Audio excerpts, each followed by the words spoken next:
Welcome back to my channel, and if you're new here, my name is Sylvia and I make videos on planning with occasional review. Today's video is going to be a plan with me in my writing planner. So I have my Moleskine large weekly planner paired in here with my writing notebook, and this is just a traveler's notebook in the wide size. Now I always take mine out to go ahead and write on it because sometimes I don't like the hump, but you can do whatever works best for you. If you're interested on the pictures that are on the cover of my planner, I did a whole video, my last video, talking about that. It was a haul from Amazon. So this planner is a weekly planner and it has a week on one side and memo on the other, and I appreciate how it already has those little marks to divide the page evenly in half. So I usually use just a ruler and a pencil because I think that pen is a little too harsh. I also like to use correction tape to move my Sunday over to its own column off to the right hand side.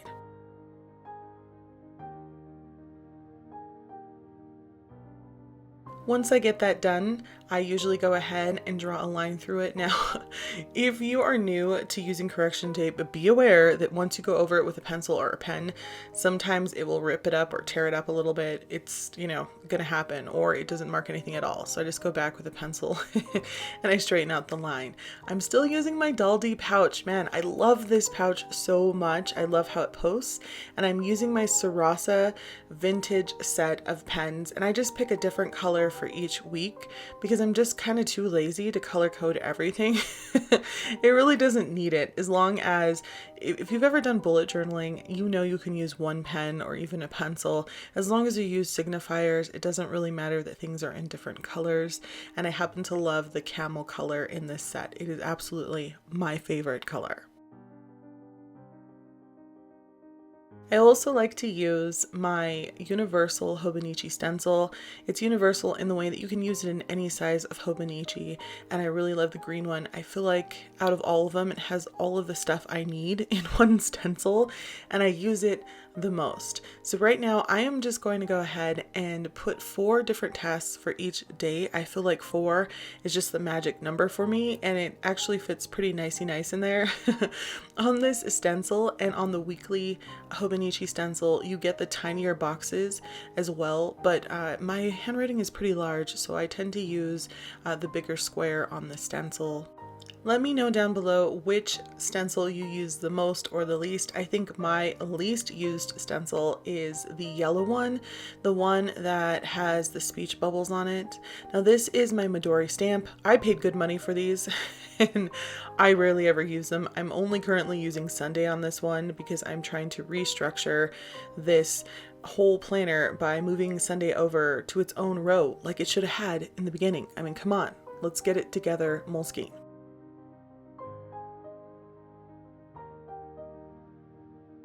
Now, I don't always need Sunday on its own because recently my family have been coming over on Sundays for football. Now, I don't football. Sylvia does not football, but they come over, so I end up having to cook instead of writing as much as I should on a Sunday. I'm happy that football is almost over. They have I think the Super Bowl left, which they're not coming to my house for, which I'm grateful for. They're going to my sister Carol's. And so I might actually get back to writing on Sundays for next week and this week because I think there's no football. I hope there's no football. After I'm doing all of that, I kind of fill in some things. Most of the time I have at least 2 things on every day that are repeating. So mostly I set up the fact that I need to save things and also that I need to move things to a certain section after I've written them. I also put what my goal is and what project I'm working on at the top of the week. So speaking of football and distractions, I've been watching the Winter Olympics. Now, luckily I've been watching them at nighttime before I go to bed, so it's not really affecting my writing. At least you would think, but you'd be wrong. So I started watching stuff on skating, and then all of these scandals kept coming up on YouTube, and I wanted to read about them. So apparently the Russian women are just killing it in skating, and one of the reasons why is because they found a loophole. So the loophole is that if you do a lot of your tricks towards the end of your program, you get more points. Obviously, because they think you're going to be tired towards the end of the program, and if you can nail them, it's going to be harder because you're exhausted. Well, the coach has been studying all of these loopholes, which good on her. And so she has been making all of her girls go ahead and skate their hardest and most difficult tricks towards the end so that they can get extra points. And they're basically not doing anything at the beginning of their programs. And it's been working. And so after that happened, I don't know if that was last year or the year before, they changed that rule. And it's like every year they're just changing rules. And it's just so fascinating to watch how easy it kind of is to manipulate the system, and how a lot of the judges have been getting in trouble for scoring things higher than they should, and how judges have been pressured, especially by Russia, to give scores that they don't actually deserve. So it's really fascinating. You should definitely check it out. If I can remember the documentaries that I've been watching, I will link them down below. And this is how it looks. This is just me setting it up for the week. And I always feel better once I set up my planner for the week, because I feel like I'm prepared and I'm ready for anything.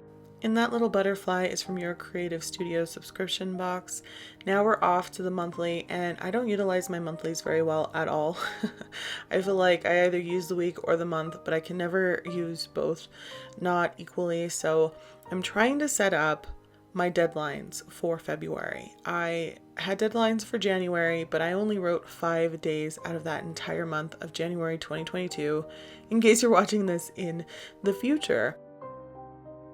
So I'm trying really hard to go ahead and continue off of what I did in January, and I'm sort of just gonna do some guesstimates here. And I like to write in the next week for the next month, just so I can see it. And I also use orange to go ahead and highlight where the mid-month point is. So if things are not working for me, even in planning or anything I'm doing at the midpoint, I kind of try to reevaluate what I'm doing, and I try to look at what I'm doing wrong and what I'm doing right, what's actually working for me. I'm using a blue line here to indicate that these are my drafting weeks. Now, I would love it if I could get some revisions or some line revisions in, but I highly doubt that's going to happen. I have barely hit 30K at this point. Well, not at the making of this video, but at the voiceover, I've hit 30K, but I was a little short of 30K. And so that was going to be my first goal. And I'm hoping that throughout this month, I can hit 75K, which will be a first draft for me. Some people consider 50K a first draft, but I have written to 50K, and I still have, at least the end portion, act 3 of my novel to continue to write. So I say 75K works best for me.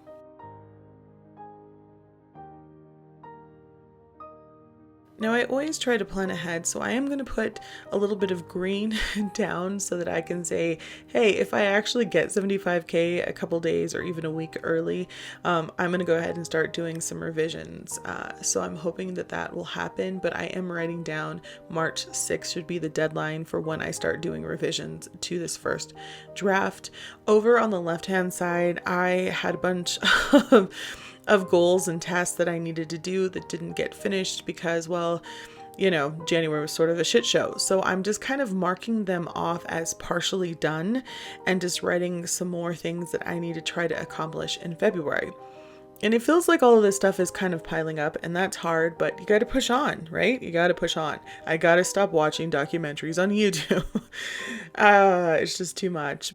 Also, this week I went with my niece to the bigger town, and this is my older niece. So we ended up going to a place called Entertainmart, and it used to be a Hastings, and it's basically the same thing except now it's just called a different name.